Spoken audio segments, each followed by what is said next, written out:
Hey everyone, welcome to another Amare Wave Wednesday. The idea is every Wednesday do one thing to put the power of love to work.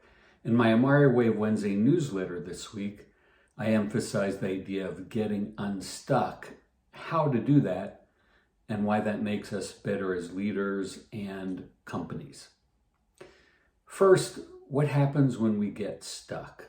It's being in our old ways, what we've done because of tradition or habit. There's lots of reasons that lead us to maintain the status quo and stay with what we've done. Mostly, it's fear.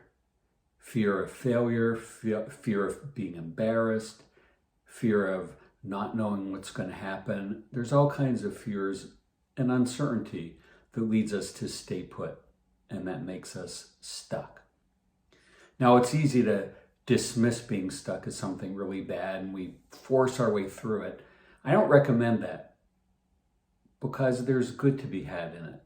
Being stuck or maintaining the status quo or doing the same thing you've always done has an aspect of protection. It might be wrong, it might be misguided, but the intention is stay safe. So it's our ego's way of keeping us safe. We stay within what's familiar in our comfort zone. To whatever degree it's worked before, it's likely to work again. The problem with that is it may lead us to keep behaviors and ways of being that don't serve us, that aren't worth sustaining. So there's an upside and a downside. So how do we let go of being stuck? How do we get unstuck? Well, in the newsletter, I describe 5 ways, and it starts with recognizing what the block is. What's it about? What are we afraid of? And once we identify that, we can start to move through it. The next step, once we identify what the block is, what's keeping us stuck, and again, usually it's rooted in some kind of fear. Like, for example, maybe you're an executive of a mid-sized company and thinking, well, if we hire this new crew of people, it might take us outside our current budget allotment. And well, on one hand, we need them to grow. On the other hand, can we afford them?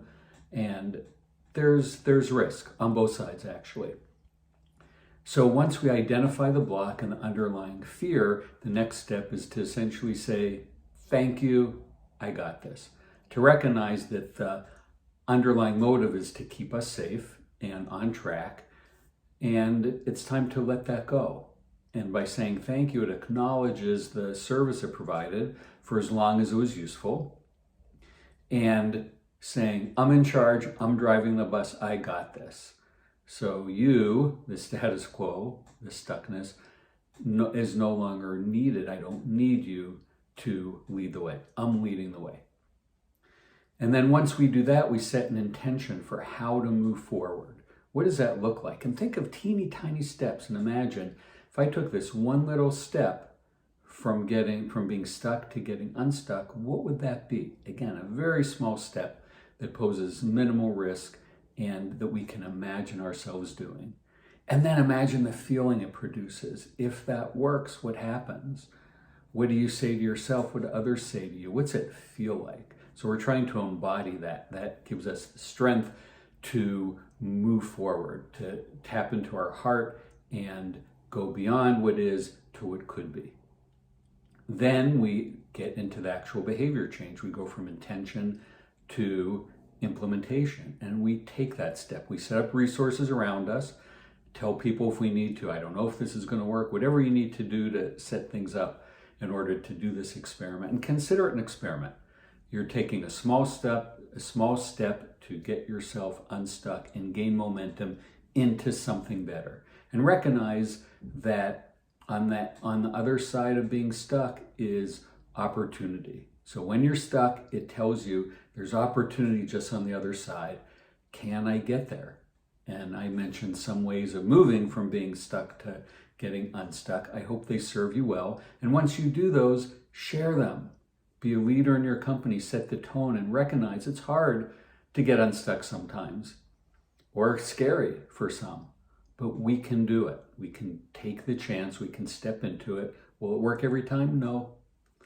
But often it will, and it'll build the habit and build your resilience to be able to move from the status quo, from being stuck, from that feeling of resistance, into something greater.